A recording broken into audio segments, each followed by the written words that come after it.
ಹಂಬಲ ನಮಗೆ. ಅದಕ್ಕಾಗಿ ಎಲ್ಲ ಕಡೆ ಕಾಂಕ್ರೀಟ್ ಹಾಕಿ ಗಟ್ಟಿಯಾಗಿ ಮುಚ್ಚಿಬಿಟ್ಟಿದ್ದೇವೆ ಮಣ್ಣನ್ನು ನಾವು. ಅಂಥ ಒಂದು ಮಹತ್ವದ ಕೆಲಸವನ್ನು ಮಾಡಿದ ಜನರು ಅಂತ ಹೇಳಿ ನಾವು ನಂಬಿಕೊಳ್ಬೇಕು ಅಥವಾ ಒಪ್ಪಿಕೊಳ್ಬೇಕು. ನಮಗೆ ನಮ್ಮ ಮಕ್ಕಳಿಗಾಗಲಿ ನಮಗಾಗಲಿ ಯಾರಿಗೂ ಕೂಡ ಮಣ್ಣು ತಾಗಬಾರ್ದು. ನಮ್ಮ ಮಕ್ಕಳು ಮಣ್ಣಿನಲ್ಲಿ ಕೆಲಸ ಮಾಡಬಾರ್ದು. ಮಣ್ಣಿನಲ್ಲಿ ಮಗು ಕೆಲಸ ಅಂತೂ ಈಗ ಅಂತೂ ಮಣ್ಣಿನಲ್ಲಿ ಕೆಲಸ ಮಾಡೋ ಪ್ರಶ್ನೆನೇ ಇಲ್ಲ. ನಮಗೆ ಇರುವುದು 2 ಕೈಗಳು, ಆದರೆ ದೇವರು ಈ ಭೂಮಿಯಲ್ಲಿ ಇನ್ನೊಂದು ಕೈ ಎಲ್ಲರಿಗೂ ಕೊಟ್ಟು ಬಿಟ್ಟಿದ್ದಾನೆ, 3ನೇ ಕೈ. ಅದು ಇಲ್ಲದಿದ್ದರೆ ನಮಗಾಗೋದೇ ಇಲ್ಲ. ಒಂದು ಕ್ಷಣವೂ ನಾವು ಬೇರೆ ಪರಿಸರದ ಬಗ್ಗೆ ಆಗಲಿ, ನಮ್ಮ ಮಕ್ಕಳ ಬಗ್ಗೆ ಆಗಲಿ, ಭವಿಷ್ಯದ ಬಗ್ಗೆ ಆಗಲಿ, ಅಥವಾ ಮುಂದಿನ ಪೀಳಿಗೆ ಬಗ್ಗೆ ಆಗಲಿ ಆಲೋಚನೆ ಮಾಡುವಂತಹ ಒಂದು ಕಿಂಚಿತ್ತು ಪ್ರಯಾಸವನ್ನು ನಾವು ಮಾಡದೆ ನಮ್ಮ ಮಕ್ಕಳನ್ನು ನಾವು ಬೆಳೆಸ್ತಾ ಇದ್ದೇವೆ. 1, 2, 3 ತಿಂಗಳ ಮಗುವಿಗೆ ಕೈಗೆ ಮೊಬೈಲನ್ನು ಕೊಟ್ಟು ನೀನು ಊಟ ಮಾಡು, ಚೆನ್ನಾಗಿ ವಿಡಿಯೋ ಬರ್ತದೆ, ಅದನ್ನು ನೋಡ್ತಾ ಇರು ಅಂತ ಹೇಳಿಬಿಟ್ಟಿದ್ದೇವೆ ನಾವು ಮಕ್ಕಳಿಗೆ. ಅದೇ ರೀತಿ ಬೆಳೆಸುವಂತಹ ಒಂದು ಏನು ಹೇಳ್ತೇವೆ ಟ್ರೆಂಡ್ ಬಂದುಬಿಟ್ಟಿದೆ. ಅವ್ರ ಮನೆಯಲ್ಲಿ ನೋಡಿದ್ಯಾ ಎಷ್ಟು ಚಂದ ಮಾಡಿ ಮಗು ಊಟ ಮಾಡ್ತದೆ ಮೊಬೈಲ್ ಇಟ್ಕೊಂಡು ಅಂತ ಹೇಳಿ, ನೀನು ಹಾಗೆಯೇ ಊಟ ಮಾಡಬೇಕು ಅಂತ ಹೇಳಿ ಮಕ್ಕಳಿಗೆ ಮೊಬೈಲನ್ನು ಕೈಗೆ ಕೊಟ್ಟು ಅದೇ ರೀತಿ ಬೆಳೆಸುವಂತಹ ಒಂದು ಮಾಡಿದ್ದೇವೆ. ಮತ್ತು ಎಲ್ಲಿಯ ಮಣ್ಣು, ಎಲ್ಲಿಯ ಮಣ್ಣಿನ ಪರಿಮಳ, ಎಲ್ಲಿಯ ಕೃಷಿ, ಎಲ್ಲಿಯ ಭತ್ತ, ಎಲ್ಲಿಯ ಗಿಡಗಳು, ಎಲ್ಲಿಯ ಮರಗಳು, ಎಲ್ಲಿಯ ಚರ್ಚೆಗಳು, ಇದು ಯಾವುದು ಆಲೋಚನೆ ಮಾಡುವಂತಹ ಪ್ರಯತ್ನಕ್ಕೂ ಹೋಗಲಿಕ್ಕಿಲ್ಲ. PUC ಆಯಿತು, ಡಿಗ್ರಿ ಆಯಿತು ಬೆಂಗಳೂರು, PUC ಆಯಿತು, ಡಿಗ್ರಿ ಆಯಿತು, ಮತ್ತೆ ಬೆಂಗಳೂರು ಮಕ್ಕಳು. ಯಾಕೆಂದರೆ ಬೆಂಗಳೂರಿನಲ್ಲಿ ಜಾಬ್. ಎಷ್ಟು ನಾವು ಈಗ ಸೆನ್ಸಸ್ಸಿಗೆ ನಾವು ಈಗಾಗಲೇ ಕೆಲವು ಮನೆಗಳಿಗೆ ಹೋದಾಗ ಒಂದು ತಾಯಿ ಮಾತ್ರ, ಮಗ ಸೊಸೆ ಅವರೆಲ್ಲ ಬೆಂಗಳೂರಲ್ಲಿದ್ದಾರೆ. ಎಷ್ಟೋ ಮನೆಗೆ ನಾವು ಸೆನ್ಸಸ್ಸಿಗೆ ಹೋಗುವಾಗ ತಂದೆ ಮಾತ್ರ, ತಾಯಿ ಮಕ್ಕಳು ಎಲ್ಲರೂ ಬೆಂಗಳೂರಿನಲ್ಲಿದ್ದಾರೆ. ಇಂತಹ ಒಂದು ಸಮಾಜವನ್ನು ನಾವು ಕಾಣ್ತಾ ಇದ್ದೇವೆ. ಹಾಗಾಗಿ ನಾವೇನು ಹೇಳ್ತಾ ಇದ್ದೇವೆ, ಈ ಮಣ್ಣಿನ ಬಗೆಗಿನ ಪ್ರೀತಿಯನ್ನು ನಾವು ಆರಂಭದಿಂದಲೇ ನಮ್ಮ ಮಕ್ಕಳಲ್ಲಿ ನಾವು ಬೆಳೆಸಲೇ ಇಲ್ಲ. ನಾನು ಮಣ್ಣಿನ ಬಗ್ಗೆ ಒಂದೇ ಒಂದು ಉದಾಹರಣೆ ಕೊಡ್ತೇನೆ. ಒಂದು ಮನೆಯಲ್ಲಿ ಒಂದು ದನ ಇತ್ತು. ದನವನ್ನು ಸಾಕ್ತಾ ಇತ್ತು. ಸಾಧಾರಣವಾಗಿ ನಿಮ್ಮ ಹಾಗೆ ಇರುವಂಥ ಒಬ್ಬರು ರೈತರು. ಈಗ ರೈತರು ಹೇಳಲಿಕ್ಕಿಲ್ಲ, ಫಾರ್ಮರ್ಸ್, ಅವರು ಸ್ಟ್ಯಾಂಡರ್ಡ್ ಫಾರ್ಮರ್ಸ್ ಆಗಿರ್ಬೇಕು ಅದು ಕೂಡ. ಮತ್ತು ಬಡ ಫಾರ್ಮರ್ ಅವರು ಕಚ್ಚ ಕಟ್ಟಿಕೊಂಡಿರ್ತಾರೆ, ಅವರು ಹೀಗಿರ್ತಾರೆ ಅನ್ನುವಂತಹ ಒಂದು ಫೋಟೋಗ್ರಾಫಿ ನಮ್ಮೆಲ್ಲರ ತಲೆಯಲ್ಲೇ ಇರ್ತದೆ. ರೈತರು ಅಂದರೆ ಹೀಗೆ ಅಂತೇಳಿ, ಅದೇ ಆಲೋಚನೆ ರೈತ ಅಂಥೇಳಿ. ಅವನು ಬದಲಾಗ್ಬೋದು ಅಥವಾ ಬದಲ್ ರಹಾಯ ದೇಶ ಬದಲ್ ರಹಾಯ ಅನ್ನೋದು ಮಾತ್ರ ಕೇಳಬೇಕು ಹೊರತು ಬದಲಾಗಬಾರ್ದು. ಬದಲಾದರೆ ಹೋಯಿತು ಅಂಥೇಳಿ ಆ ರೀತಿಯಾಗಿ. ಸೊ ಒಬ್ಬ ರೈತ ತನ್ನ ಮನೆಯಲ್ಲಿ ಒಂದು ದನವನ್ನು ಸಾಕ್ತಾ ಇದ್ದ. ಆ ದನಕ್ಕೆ ಕ್ರಮೇಣ ಏನಾಯ್ತು ಅಂತ ಹೇಳಿದ್ರೆ ಅದರ ಕಾಲಿನ ಪಾದ ಗಟ್ಟಿ ಸಾಫ್ಟಾಗಿ ಹೋಯ್ತು. ಸಾಫ್ಟಾಗಿ ಎಲ್ಲಿವರೆಗೆ ಅಂತ ಹೇಳಿದರೆ ಆ ದನಕ್ಕೆ ನಿಲ್ಲಲಿಕ್ಕೆ ಆಗ್ತಿರ್ಲಿಲ್ಲ. ಆ ರೈತನಿಗೆ ಎಲ್ಲವೂ ಗೊತ್ತಿತ್ತು, ಎಲ್ಲವೂ ಮಾಡೋದು ಗೊತ್ತಿತ್ತು. ಆದರೆ ಅದನ್ನು ಯಾವ ರೀತಿ ಅದನ್ನು ಸರಿಪಡಿಸುವುದು, ಆ ದನವನ್ನು ಅಥವಾ ಅದರ ಕಾಲನ್ನು ಸರಿಪಡಿಸುವುದು ಹೇಗೆ? ಎಷ್ಟೋ ಜನರ ಹತ್ರ ಔಷಧಿ ಮಾಡಲಿಕ್ಕೆ ಹೋದ, ಎಲ್ಲರ ಕಡೆ ಹೋದ, ಏನೂ ಅವನಿಗೆ ಅದಕ್ಕೆ ಆ ದನಕ್ಕೆ ಪರಿಹಾರ ಸಿಗಲಿಲ್ಲ, ಏನು ಮಾಡೋದು ಅಂತ ಹೇಳಿ. ಕೊನೆಗೆ ಹೀಗೆ ಒಂದು ಊರಿನಲ್ಲಿರುವಂತಹ ಕಾರ್ಯಕ್ರಮಕ್ಕೆ ಹೋದಾಗ ಅಲ್ಲಿ ಬೇರೆ ಕೂಡ ರೈತರು ಬಂದಿದ್ದರು. ನಮ್ಮ ಮನೆಯಲ್ಲಿ ಹೀಗೆ ಹಾಲು ಕೊಡುವ ದನ ಇದೆ, ಅದಕ್ಕೆ ತುಂಬ ಸಮಯದಿಂದ ಹೀಗೆ ಕಾಲು ನೋವು, ಈಗ ಅದಕ್ಕೆ ನಿಲ್ಲಿಕೆನೇ ಆಗ್ತಾ ಇಲ್ಲ, ಕಾಲು ನೋವಿನಲ್ಲಿ ಬೀಳ್ತಾ ಉಂಟು ಅಂತ ಹೇಳಿ ರೈತರು ತಮ್ಮ ಇದನ್ನು ಹೇಳಿಕೊಂಡ್ರು ಅವರ ಹತ್ರ. ಅಷ್ಟೇನಾ? ಹಾಗಾದರೆ ನೀವೊಂದು ಕೆಲಸ ಮಾಡಿ, ಮನೆ ಹತ್ರ ಒಂದು ಫುಲ್ಲು ಮಣ್ಣು ಹಾಕಿ ಆ ಮಣ್ಣಿನ ಇದರಲ್ಲಿ ಆ ದನವನ್ನು 1 ತಿಂಗಳವರೆಗೆ ಕಟ್ಟಿ ಹಾಕಿ ಇಡು ನೀನು. ಆ ದನದ ಕಾಲು ಆ ಮಣ್ಣಿನ ಇದರಿಂದಲೇ ಹೇಗೆ ಅದು ಒಳ್ಳೆಯದಾಗ್ತದೆ ಅಂತ ಹೇಳ್ತಾರೆ ಇನ್ನೊಬ್ಬರು ರೈತರು. ಅದೇ ರೀತಿ ರೈತ ತನ್ನ ಮನೆಗೆ ಹೋಗಿ ಅದನ್ನು ಅದೇ ರೀತಿ ಮಾಡ್ತಾರೆ. ಮಾಡಿದ ನಂತರ ಆ ದನದ ಕಾಲು 1 ವಾರದ ನಂತರ, 2 ವಾರದ ನಂತರ, 3 ವಾರ ಹೀಗೆ ಆಗ್ತಾ ಹೋದಾಗೆ ಕಾಲು ಸರಿಯಾಗ್ತಾ ಹೋಗ್ತದೆ, ಗಟ್ಟಿ ಆಗ್ತದೆ, ನಿಲ್ತದೆ, ಮತ್ತು ಭೂಮಿಯಲ್ಲಿ ನಡೀಲಿಕ್ಕೆ ಸ್ಟಾರ್ಟ್ ಆಗ್ತದೆ ದನ. ಸೊ ಇದು ಮಣ್ಣಿನ ಒಂದು ಏನು ಹೇಳ್ತೇವೆ ಕೆಪಾಸಿಟಿ, ಅದರ ಪವರ್. ಅದನ್ನು ನಾವು ತಿಳ್ಕೊಳ್ಳಿಲ್ಲ. ನಾವು ಮಕ್ಕಳಿಗೆ ಮಣ್ಣಿನಿಂದ ದೂರ ಇರಿಸಿದ್ದು ಬಿಟ್ಟರೆ ಅಥವಾ ನಮ್ಮ ಮನೆಯ ಅಂಗಳಕ್ಕೆ ನಾವು ಫುಲ್ಲು ಸಿಮೆಂಟ್ ಹಾಕಿ ಮುಚ್ಚಿದ್ದಲ್ಲದೆ ಆ ಮಣ್ಣನ್ನು ನಾವು ಹೇಗೆ ಪ್ರೀತಿಸಬೇಕು, ಮಣ್ಣಿಗೆ ಹೇಗೆ ಗೌರವಿಸಬೇಕು ಅನ್ನುವಂತಹದನ್ನು ನಾವು ಕಲಿಸಲೇ ಇಲ್ಲ. ಸೊ ಇಂಥದ್ದನ್ನು ಒಂದು ವೇಳೆ ಕಲಿಸಿಕೊಟ್ಟಿರ್ತಿದ್ರೆ ಬಹುಶಃ ಕೃಷಿಯ ಅರ್ಥ ಎಲ್ಲರಿಗೂ ಆಗ್ತಿತ್ತು.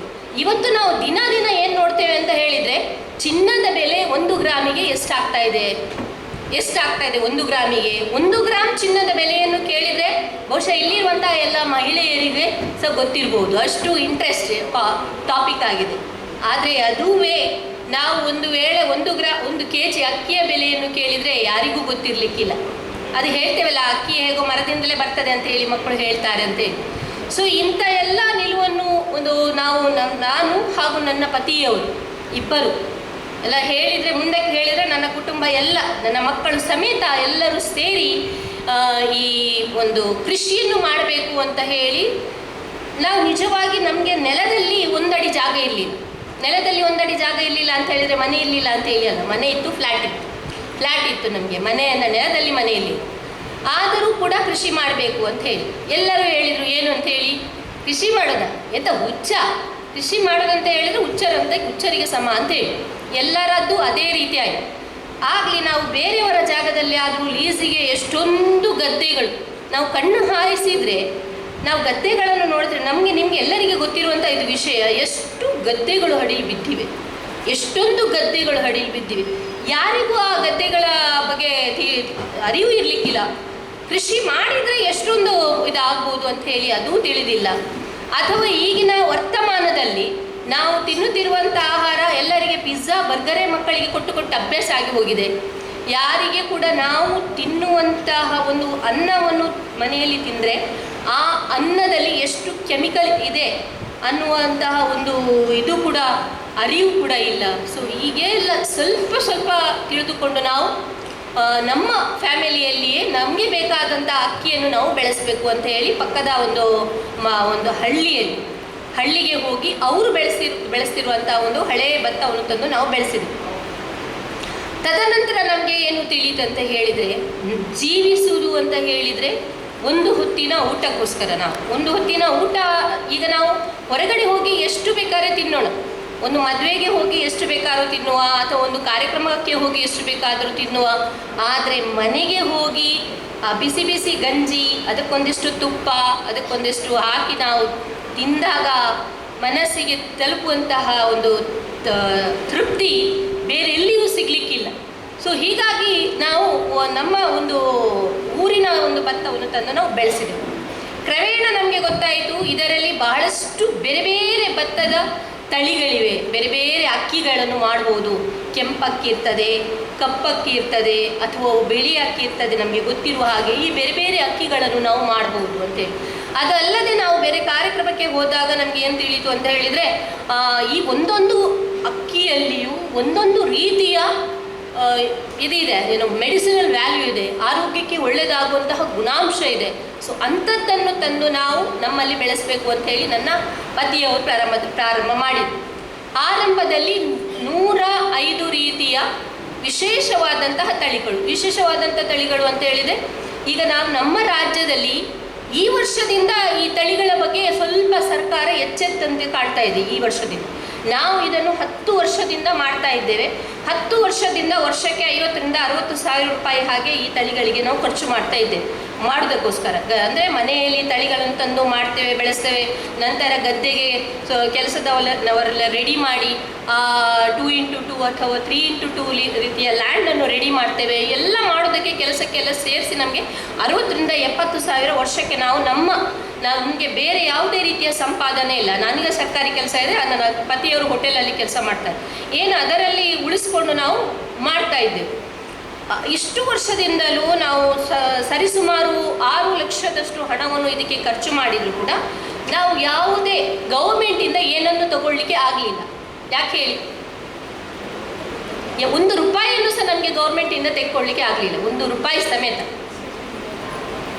ನಾವು ಕೃಷಿಕರಲ್ಲ, ಮೂಲತಃ ಕೃಷಿಕರಲ್ಲ. ನಾವು ಮೂಲತಃ ಕೃಷಿಕರಲ್ಲಾಗಿರುವ ಕಾರಣ ನಮ್ಮ ಹತ್ರ ಕೃಷಿಗೆ ಸಂಬಂಧಪಟ್ಟ ನಾವು ರೈತ ಅಲ್ಲ ಅಂತಹ ಪಟ್ಟಿ ಇಲ್ಲದ ಕಾರಣ ಯಾವುದೇ ಸಬ್ಸಿಡಿ ಆಗಲಿ ಅಥವಾ ಯಾವುದೇ ರೀತಿಯ ಒಂದು ಲ್ಯಾಂಡ್ ಪಡ್ಕೊಳ್ಳಿಕ್ಕೆ ಆಗಲಿ ಅಥವಾ ನೀರಿಗೆ ಆಗಲಿ ಅಥವಾ ಪಂಪಿನ ಚಾರ್ಜ್ ಆಗಲಿ, ಕೆಲವರಿಗೆಲ್ಲ ಅದೆಲ್ಲ ಫ್ರೀ ಇರ್ತದೆ ರೈತರಿಗೆ ಅಂತ, ಯಾವುದೇ 1 ರೂಪಾಯಿಯ ಲಾಭವನ್ನು ನಮಗೆ ಪಡೆದುಕೊಳ್ಳಿಕ್ಕೆ ಆಗಲಿಲ್ಲ. ಆದರೂ ಕೂಡ 105 ರೀತಿಯ ರೀತಿಯ ಭತ್ತದ ತಳಿಗಳನ್ನು ನಾವು ಆರಂಭದಲ್ಲಿ ಗದ್ದೆಯಲ್ಲೇ ಮಾಡಿದೆವು ಡೈರೆಕ್ಟಾಗಿ. ಆಗಲೂ ವಿಪರೀತ ಲಾಸ್ ಆಯಿತು. ಹೇಗೆ ಅಂತ ಹೇಳಿದರೆ, ಈ 105 ತಳಿಗಳನ್ನು ಮಾತ್ರ ಮಾಡಿದರೂ ಸಾಕಾಗುವುದಿಲ್ಲ. ಒಂದು ತಳಿ ಆದ ನಂತರ ಒಂದಷ್ಟು ಜಾಗವನ್ನು ನಾವು ಬಿಡಬೇಕಾಗ್ತದೆ, ಮತ್ತೊಂದು ತಳಿ ಹಾಕಬೇಕಿದ್ರೆ ಮತ್ತೊಂದಷ್ಟು ಜಾಗವನ್ನು ಬಿಡಬೇಕಾಗ್ತದೆ. ಸೊ ಈ ರೀತಿ 1 ಎಕರೆಯಲ್ಲಿ 104 ತಳಿಗಳವರೆಗೆ ಮಾತ್ರ ಹಾಕಲಿಕ್ಕೆ ಆಗ್ತದೆ ನಮಗೆ. 3x3 ಹಾಗೆ ಮಾಡಿದ್ವಿ. ಅದಕ್ಕೆ ಒಂದೊಂದು ರಾಡ್ಗಳನ್ನೆಲ್ಲ ಫಿಕ್ಸ್ ಮಾಡಿ ನೇಮ್ ಪ್ಲೇಟನ್ನೆಲ್ಲ ಫಿಕ್ಸ್ ಮಾಡಿದೆವು, ಅದು ತಳಿ ಮೇಲೆ ಬರ್ತಾ ಇದ್ದ ಹಾಗೆ. ಆ ಗದ್ದೆಯನ್ನು ನಾವು ಮಾಡಿದ ಜಾಗ ಪೇಟೆ ಜಾಗ ಆಗಿತ್ತು. ಪೇಟೆ ಜಾಗದಲ್ಲಿ ತಿರುಗುವವರಿಗೆ ಈ ಕಬ್ಬಿಣದ ರಾಡ್ ಇದೆಯಲ್ಲ, ಅದು ಕೂಡ ಅವರಿಗೆ ಸಿಕ್ಕಿದ್ರೆ ಆಗ್ತದೆ. ನಮಗೆ ಅದು ತೆಕ್ಕೊಂಡು ಹೋದ್ಮೇಲೆ ಗೊತ್ತಾದ ಅದು ಕೂಡ ಸಿಕ್ಕಿದ್ರೆ ಇವರಿಗೆ ಆಗ್ತದೆ ಅಂತ ಹೇಳಿ. ಕೆಲವೊಂದು ಕುಡಿಯುವವರಿಗೆ ಈ ರೀತಿ ಎಲ್ಲ ತೊಂದರೆ ಕೊಡುವವರು ಇರ್ತಾರೆ ಅಂತ ಹೇಳಿ ನಮಗೂ ಗೊತ್ತಿರಲಿಲ್ಲ. ಸೊ ಆ ರಾಡ್ಗಳನ್ನು ಸಮೇತ ತೆಗೆದುಕೊಂಡು ಹೋಗಿ 50-60 ರಾಡ್ಗಳನ್ನು ತೆಗೆದುಕೊಂಡು ಹೋಗಿ ಮಾರಾಟ ಮಾಡಿದ್ವಿ. ಅದರಿಂದಾಗಿ ನಾವು ಆ ನೇಮ್ ಪ್ಲೇಟ್ ಏನೋ ಹಾಕಿದ್ದೆವು, ಅದು ಕೂಡ ನಮಗೆ ಮಿಸ್ ಆಗಿ ಹೋಯಿತು. ಆ ಸಂದರ್ಭದಲ್ಲಿ ತೊಂದರೆ ಇಲ್ಲ, ನೆಕ್ಸ್ಟ್ ಟೈಮ್ ನಾವು ಈಗ ಅದೇ ಭತ್ತವನ್ನು ನಾವು ನೆಕ್ಸ್ಟ್ ಇಯರ್ಗೆ ಹಾಕ್ಲಿಕ್ಕೆ ಆಗಲ್ಲ. ಏನಂತ ಹೇಳಿ ಹಾಕ್ಲಿಕ್ಕೆ ಆಗ್ತದೆ? ಹೆಸರು ಇರುವುದಿಲ್ಲ, ಅದಕ್ಕೆ ಅದರದ್ದೇ ಆದಂಥ ಯಾವುದೇ ರೀತಿಯ ಮೆನ್ಷನ್ ಮಾಡಲಿಕ್ಕೆ ರೆಕಗ್ನೈಸ್ ಮಾಡಲಿಕ್ಕೆ ಆಗಲ್ಲ. ಮತ್ತೆ ಪುನಃ ಎಲ್ಲಿಂದ ನೀವು ಭತ್ತಗಳನ್ನು ತೆಗೆದುಕೊಂಡು ಬಂದಿದ್ದೀರಾ ಅವ್ರ ಹತ್ರವೇ ಮತ್ತೆ ಪುನಃ ಕೇಳಬೇಕು ನೀವು, ಮತ್ತೆ ಪುನಃ ಮಾಡಬೇಕು, ಅಲ್ಲಿಂದಲೇ ಪ್ರಾರಂಭ ಮಾಡಬೇಕು. ಸೊ ಈ ರೀತಿಯ ಪ್ರಾರಂಭವನ್ನು ಮತ್ತೆ ಪುನಃ ಮಾಡಿದೆವು. ನಮ್ಮ ಈ ಪೇಟೆಯಲ್ಲಿ ಮಾಡಿದಾಗ ಹೀಗೆ ಆಯಿತು ಅಂತ ಹಲವರಿಗೆ ಗೊತ್ತಾಗಿತ್ತು. ಅದರಲ್ಲಿ ಒಬ್ಬರು ಮಯ್ಯ ಅಂತ ಹೇಳಿ, ವೆಂಕಟೇಶ್ ಮಯ್ಯ ಅನ್ನುವರು ಹೇಳಿದರು, ನೀವು ನಮ್ಮ ಇದರಲ್ಲಿ ಜಾಗದಲ್ಲಿ ಮಾಡಿ ಅಂತ ಹೇಳಿ. ಅದೇ ಸಮಯದಲ್ಲಿ ನಮಗೆ ಕೇರಳದಲ್ಲಿರುವಂತಹ ಸತ್ಯನಾರಾಯಣ ಬಿಳೇರಿಯವರು, ಅನಂತರ ಶಿವಮೊಗ್ಗದಲ್ಲಿರುವಂತಹ ಆಂಜನೇಯ ಸ್ವಾಮಿ, ಈ ರೀತಿಯ ಕೆಲವು ರೈತರು ಈ ಬೇರೆ ಬೇರೆ ಭತ್ತದ ತಳಿಗಳನ್ನು ನಮಗೆ ಕೊಟ್ಟು ಸಹಕಾರ ಮಾಡಿದರು. ಸೊ ಅದನ್ನು ತಂದು ಮತ್ತೆ ಪುನಃ ಅವರ ಜಾಗದಲ್ಲಿ ಹಾಕಿ ಅಲ್ಲಿ ನಮಗೆ ಆ 105 ಅಲ್ಲ, ಆ ವರ್ಷದಲ್ಲಿ 2ನೇ ವರ್ಷದಲ್ಲಿ 210 ಭತ್ತಗಳನ್ನು ಹಾಕಿದ್ದೆವು ನಾವು. ಸೊ ಅದನ್ನು ತೆಗಿಲಿಕ್ಕೆ ಆಯಿತು. ನಂತರ ಮುಂದೆ ಕೂಡ ಬಾಕ್ಸಲ್ಲಿ ಮಾಡಿದೆವು. ಕಂಟೈನರ್ ಬಾಕ್ಸ್ ಬರ್ತದಲ್ಲ, ಕಂಟೈನರ್ ಬಾಕ್ಸಲ್ಲಿ ಬೇರೆ ಬೇರೆ ತಳಿಗಳು ಈ ರೀತಿ ನಡೆದುಕೊಂಡು ಬಂದು ಇವತ್ತು ನಾವು ಈ ತಳಿಗಳ ಸಂಖ್ಯೆ ನಮಗೆ ಇಂಪಾರ್ಟೆಂಟ್ ಅಲ್ಲ. ನಿಜವಾಗಿಯೂ ತಳಿಗಳ ಸಂಖ್ಯೆ ಇಂಪಾರ್ಟೆಂಟ್ ಅಲ್ಲ. ಈಗ ಮುಖ್ಯವಾಗಿರೋದು ಏನಂತ ಹೇಳಿದರೆ, ಈ ತಳಿಗಳಲ್ಲಿ ಯಾವುದು ಬೆಸ್ಟ್, ಯಾವುದರಲ್ಲಿ ಹೈಯೆಸ್ಟ್ ಈಲ್ಡ್ ಇದೆ, ಯಾವುದರಲ್ಲಿ ಯಾವ ಮೆಡಿಸಿನಲ್ ವ್ಯಾಲ್ಯೂ ಇದೆ ಅನ್ನುವಂಥದ್ದು. ಸೊ ನಾವು ಮೆನ್ಷನ್ ಮಾಡಿದ ಪ್ರಕಾರ ನಮಗೆ ಲೈಚಾ ಅನ್ನುವಂಥ ತಳಿ ಇದು ಬಹಳಷ್ಟು ಉತ್ತಮವಾಗಿರುವಂಥ ಛತ್ತೀಸ್ಗಢದಲ್ಲಿರುವಂಥ ತಳಿ. ಈ ಲೈಚಾ ತಳಿ ಅಂತ ಹೇಳಿದರೆ ಕ್ಯಾನ್ಸರಿಂದ ಹೋರಾಟ ಮಾಡುವಂಥದ್ದು. ಆದರೆ ಏನು ಈ ಛತ್ತೀಸ್ಗಢಿನ KVK ಏನಿದೆ, ಅಲ್ಲಿಂದ ಅವರು ಆ ತಳಿಯನ್ನು ಹೊರಗೆ ಕೊಡಲಿಕ್ಕೆ ರೆಡಿ ಇಲ್ಲ, ಆ ರೀತಿ ಇದೆ. ಆದರೂ ಸ್ವಲ್ಪ ನಮಗೆ ಸಿಕ್ಕಿತ್ತು ಅಂತ ಹೇಳಿದರೆ, ಇಲ್ಲಿ ಬರಲಿಲ್ಲ ಅಂತಾದರೆ ಅಲ್ಲಿಗೆ ಅದು ಹೋಯಿತು. ಅದರ ನಂತರ ಈಗ ನಮಗೆ ಗೊತ್ತಿರುವಂತಹ ಹಾಗೆ ರಕ್ತಶಾಲಿ ಅನ್ನುವಂತಹ ಭತ್ತ, ಈಗಾಗಲೇ ನೀವು ಬಹಳಷ್ಟು ಬೇರೆ ಬೇರೆ ಈ ಕೃಷಿ ಕಾರ್ಯಕ್ರಮಕ್ಕೆಲ್ಲ ಹೋಗ್ತಿರ್ಬೋದು. ನಿಮ್ಮ ಊರಲ್ಲಿ ಬೇರೆ ಬೇರೆ ರೀತಿಯ ಕೃಷಿ ಕಾರ್ಯಕ್ರಮಗಳು ಆಗ್ತಾ ಇರ್ಬೋದು. ಸೊ ಅಲ್ಲಿ ಹೋದಾಗ ಈ ರೀತಿಯ ಅಕ್ಕಿ ನಮಗೆ ಸಿಗ್ತದೆ. ಇದು ಡಯಾಬಿಟಿಸ್ನಂಥ ರೋಗ ಯಾರಿಗಿರ್ತದೆ ಆ ರೋಗಕ್ಕೆ ಬೆಸ್ಟ್ ಒಂದು ಸೊಲ್ಯೂಷನ್ ಕೊಡುವಂತಹ ಒಂದು ಅಕ್ಕಿ ಇದು ರಕ್ತಶಾಲಿ ಅನ್ನುವಂಥದ್ದು. ಫುಲ್ ಕೆಂಪು ಬಣ್ಣದಾಗಿರ್ತದೆ. ಇದನ್ನು ನೀವು ದೋಸೆ ಮಾಡಿ ತಿನ್ಬೋದು ಅಥವಾ ಅನ್ನ ಮಾಡಿ ತಿನ್ಬೋದು. ನಿಮಗೆ ಸ್ವಲ್ಪ ಸ್ಟಿಕ್ಕಿ ಆಗಿರ್ತದೆ, ದೋಸೆ ಮಾಡಲಿಕ್ಕೆ ಅದು ಬೆಸ್ಟ್ ಆಗಿರ್ತದೆ. ಸೊ ಈ ರೀತಿಯ ಇನ್ನು ಪಾಲ್ಕುಡ ಅಂತ ಹೇಳಿ, ಇದು ನಮ್ಮ ಇಲ್ಲಿಯ ಕರ್ನಾಟಕದಲ್ಲಿ ಇದನ್ನು ನಾವು ಫಾಲ್ಗುಣ ಅಂತೇಳಿ ಮೆನ್ಷನ್ ಮಾಡಿದರೆ, ಕೇರಳ ಸ್ಟೇಟಲ್ಲಿ ಪಾಲ್ಕುಡ ಅಂತೇಳಿ ಹೇಳ್ತಾರೆ. ಏನಿರ್ಬೋದು ಪಾಲ್ಕುಡ ಭತ್ತದ ಒಂದು ವಿಶೇಷತೆ?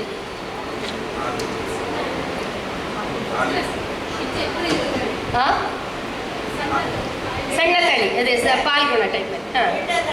ಗಿಡ್ಡ ತಳಿ, ಹೌದು. ಇದರ ಆರೋಗ್ಯ ಇದೇನಿರ್ಬೋದು? S, somebody mention. ಹಾಲು ಕೊಡುವಂತಹ, ಪಾಲ್ ಅಂತ ಹೇಳಿದರೆ ಹಾಲು ಅಂತ ಹೇಳ್ತೇವೆ, ಪಾಲ್ ಅಂತ ಹೇಳಿದರೆ. ಕೊಡ ಅಂತ ಹೇಳಿದರೆ ಹಾಲನ್ನು ಕೊಡುವಂತಹ ತಳಿ. ಸೊ ಯಾವ ಬಾಣಂತಿಯರಿಗೆ ಅತ್ಯಂತ ಉತ್ತಮವಾದ ತಳಿ ಅಂತ ಹೇಳಿದರೆ ಈ ಪಾಲ್ಕೊಡ ತಳಿ. ಸೊ ಹೀಗೆ ನಶಿಸುತ್ತಿರುವಂಥ ಅಂತ ಹೇಳಿದರೆ, ನಾವು ನೋಡ್ತಿದ್ದ ಹಾಗೆ ನಾವು ಬೆಳೆಯುವಾಗ ನಮ್ಮ ಜೊತೆ ಏನೆಲ್ಲ ಹಣ್ಣು ಹಂಪಲುಗಳು ಎಲ್ಲ ನಾವು ತಿಂದಿದ್ದೇವೆ ಅಂತ ಯಾವ ಹಣ್ಣು ಹಂಪಲುಗಳು ನಮ್ಮ ಮಕ್ಕಳಿಗೆ ಈಗ ಪರಿಚಯವೂ ಇರಲಿಕ್ಕಿಲ್ಲ. ನಮಗೆಲ್ಲರಿಗೂ ಗೊತ್ತಿದೆ, ಕುಂಟಲ್ ಹಣ್ಣು ಆಗಲಿ ಅಥವಾ ಇನ್ನೊಂದು ಕಾಡಿನಲ್ಲಿ ಸಿಗುವಂತಹ ಕೆಲವೊಂದು ನಾನಿಲ್ಲ ಹಣ್ಣು ಅಂತ ಹೇಳಿ ಸಿಗ್ತದೆ. ಎಷ್ಟು ಒಳ್ಳೆಯದಂತ ಹೇಳಿದರೆ, ನಾನಿಲ್ಲ ಅಂತ ನಾನು ಹೇಳಿರುವಂಥದ್ದು, ಇದಕ್ಕೆ ಒಂದು ವರ್ಡ್ ಇದೆ. ದಿನ್ ಮೇ ತಾರೆ ದಿಕ್ತೆ ಹೇ ಅಂತ ಹೇಳಿ, ದಿನ್ ಮೇ ತಾರೆ ದಿಕ್ತೆ ಹೇ ಅಂತ ಹೇಳಿ. ಈ ನಾನಿಲ್ ಹಣ್ಣನ್ನು ತಿಂದರೆ ದಿನ್ ಮೇ ತಾರೆ ದಿಕ್ತೆ ಹೇ ಅಂತ ಹೇಳ್ತೇವೆ. ಅಂದರೆ ಹಗಲಿನಲ್ಲಿ ನಕ್ಷತ್ರವನ್ನು ನೋಡ್ಬೋದು, ಕಣ್ಣಿಗೆ ಅಷ್ಟು ಒಳ್ಳೆಯದು. ಅದರ ಎಣ್ಣೆಯನ್ನು ಮಾಡಿ ಇಡ್ತಾರೆ. ಈ ದನಗಳಿಗೆ ಕಂಬಳದ ಇದಿದೆಯಲ್ಲ, ಕೋಣಗಳಿಗೆ ಓಡಿಸುವಾಗ ನಾನಿಲ್ಲ ಎಣ್ಣೆಗಳನ್ನು ಅದಕ್ಕೆ ಒರೆಸಿ ಇದು ಮಾಡ್ತಾರೆ. ಹಾಗಾದರೆ ನಮಗೆ ಎಷ್ಟು ಒಳ್ಳೆದಿರ್ಬೋದು ನಮ್ಮ ಆರೋಗ್ಯಕ್ಕೆ. ಗಂಟು ನೋವು ಅಂತ ಹೇಳಿ ನಾವೇನೇ ಹೇಳ್ತೇವೆ, ಅದಕ್ಕೆ ಬರೀ ನಾನಿಲ್ಲ ಎಣ್ಣೆಯನ್ನು 1 ತಿಂಗಳವರೆಗೆ ಒರೆಸಿ ಇದು ಮಾಡಿದರೆ ಯಾವ ನೋನಿಯನ್ನು ಹುಡುಕಿಕೊಂಡು ಹೋಗುವ ಅಗತ್ಯ ಇರುವುದಿಲ್ಲ, ಯಾವ ಇದನ್ನು ಈ ಎಲುಬು ಅಥವಾ ಇದರ ಡಾಕ್ಟರ್ಗಳನ್ನು ಹುಡುಕಿಕೊಂಡು ಹೋಗುವ ಅಗತ್ಯ ಇರುವುದಿಲ್ಲ. ಸೊ ಇಂಥದ್ದೆಲ್ಲ ಸ್ಪೇಸಸ್ ನಮ್ಮ ಭೂಮಿಯಲ್ಲಿ ಇತ್ತು, ನಾವು ಎಲ್ಲವನ್ನು ಕಳೆದುಕೊಂಡಿದ್ದೇವೆ. ಸೊ ಒಬ್ಬರು ಇದರ ಹಿಂದೆ ಹೋಗ್ತಾ ಇದ್ದಾರೆ ಅಂತ ಹೇಳಿದರೆ ಸಾಧ್ಯ ಇಲ್ಲ. ನಾವು 200 ತಳಿಗಳನ್ನು ಮಾಡ್ತಾ ಇದ್ದೇವೆ ಅಂತ ಹೇಳಿದಾಗಲೂ ನಮಗೆ ಹೇಳಿದ್ದು 200 ತಳಿಗಳು ಮಾಡುವಾಗ ಅದು ಹೇಗೆ ಮಾಡ್ತೀರಿ, ಅದನ್ನು ಹೇಗೆ ಮೆನ್ಷನ್ ಮಾಡ್ತೀರಿ, ಅದನ್ನು ಹೇಗೆ ಡಿವೈಡ್ ಮಾಡ್ತೀರಿ ಅಂತ ಹೇಳಿ. ಸೊ ಮಮತಾ ಮೇಡಮ್ಗೆ ಗೊತ್ತಿರ್ಬೋದು, ನಮ್ಮಲ್ಲಿ ನಾವು ರಾತ್ರಿ 1:30-2 ಗಂಟೆಯವರೆಗೆ ಈ ಒಂದು ಪ್ಯಾಡಿ ಸೀಟ್ನ ವರ್ಕನ್ನು ನಾವು 2-3 ಗಂಟೆವರೆಗೆ ಮುಗಿಸ್ಬೇಕು ಅಂದರೆ ಮುಗಿಸ್ಬೇಕು. ನಮಗೆ ಜೂನಲ್ಲಿ ರೆಡಿ ಆಗಿರಬೇಕು ಅಂತ ಹೇಳಿದ್ರೆ ಇಷ್ಟು ವರ್ಕನ್ನು ಮಾಡಿ ನಾವು ಮಾಡ್ತೇವೆ. ಅಂದರೆ ಈಗ ನಮಗೆ ಗುಜರಾತಿಂದ ಒಬ್ಬರು ನಮಗೆ ಭತ್ತದ ತಳಿಗಳನ್ನು ಕೊಟ್ಟಿದ್ದಾರೆ ಅಂತ ಹೇಳಿದರೆ ಗುಜರಾತ್ನ ವಿಶೇಷ ತಳಿಗಳು ಆಗಿರ್ತವೆ ಅವು. ಅದರಲ್ಲಿ ಅಲ್ಲಿಯ ಇದಕ್ಕೆ ಮೆನ್ಷನ್, ಅಲ್ಲಿಯ ಕೇವಿಕೆಯ ವಿಜ್ಞಾನಿಗಳು ಯಾವುದಕ್ಕೆ ಯಾವ ತಳಿ ಉತ್ತಮ, ಯಾವ ಆರೋಗ್ಯಕ್ಕೆ ಉತ್ತಮ ಅಂತೇಳಿ ಮೆನ್ಷನ್ ಮಾಡಿರ್ತಾರೆ. ಇದ್ದವು ಎಲ್ಲ ಕಸಿ ಮಾವಿನ ಮರಗಳ ಒಂದೊಂದು ಗೆಲ್ಲುಗಳನ್ನು ತಂದು ಅದನ್ನು ಯಾರು ಎಲ್ಲಿ ಕೇರಳದಲ್ಲಿ ಕಸಿ ಕಟ್ತಾರೆ ಅಂಥವರಿಗೆ ಮನೆಗೆ ಕರೆಸಿ ಅದನ್ನು ಕಸಿ ಕಟ್ಟಿಸಿ ಎಲ್ಲಿ ಅದನ್ನು ಬೆಳೆಸಲಿಕ್ಕೆ ಆಗ್ತದೆ ಸೊ ಅಲ್ಲಿ ಅದನ್ನು ಬೆಳೆಸುವಂಥ ಕೆಲಸ ಮಾಡ್ತೇವೆ. ಯಾಕಿದೆ ಅಂತ ಹೇಳಿದರೆ, ನೀವು 10-20 ಪೇಟೆಯಲ್ಲಿ ಸಿಗುವಂಥ ಹಣ್ಣನ್ನು ತಂದಿಡಿ, ಅದರ ನಡುವೆ ಒಂದು ಈ ಕಾಟು ಮಾವಿನ ಹಣ್ಣನ್ನು ತಂದಿಡಿ, ಆ 20 ಹಣ್ಣುಗಳ ಪರಿಮಳ ಈ ಒಂದು ಕಾಟು ಮಾವಿನ ಹಣ್ಣಿನಲ್ಲಿ ಇರ್ತದೆ ಅನ್ನುವಂಥ ಕಾರಣಕ್ಕೆ. ಸೊ ಇದೇ ರೀತಿಯಲ್ಲಿ ವಿಶೇಷವಾದಂತಹ ನಶಿಸಿ ಹೋಗ್ತಿರುವಂತಹ ಹಲಸಿನ ಹಣ್ಣುಗಳಾಗಲಿ ಅಥವಾ ನಶಿಸಿ ಹೋಗ್ತಿರುವಂತಹ ಪಪ್ಪಾಯಿ ಹಣ್ಣಾಗಲಿ, ಸೊ ಇಂಥದ್ದೆಲ್ಲವನ್ನು ಉಳಿಸಿ ಬೆಳೆಸಿಕೊಂಡು ಹೋಗಬೇಕು. ನಿಮ್ಮ ಮುಂದಿನ ಪೀಳಿಗೆಗೆ ಇಂತಹ ಉತ್ತಮವಾದಂಥ ಹಣ್ಣುಗಳು ಸಿಗಬೇಕು ಅನ್ನುವಂಥ ದೃಷ್ಟಿಯಲ್ಲಿ ಈ ಎಲ್ಲ ಕೆಲಸಗಳನ್ನು ಮಾಡ್ತಾ ಹೋಗ್ತಾ ಇದ್ದೇವೆ. ಸೊ ಮುಂದೆ ನಿಮ್ಮೆಲ್ಲರ ಒಂದು ಆಶೀರ್ವಾದ ನಮ್ಮ ಜೊತೆ ಇರಲಿ ಅಂತ ಹೇಳ್ತಾ ಮಾತಿಗೆ ವಿರಾಮನ ಹಾಕ್ತಾ ಇದ್ದೇನೆ.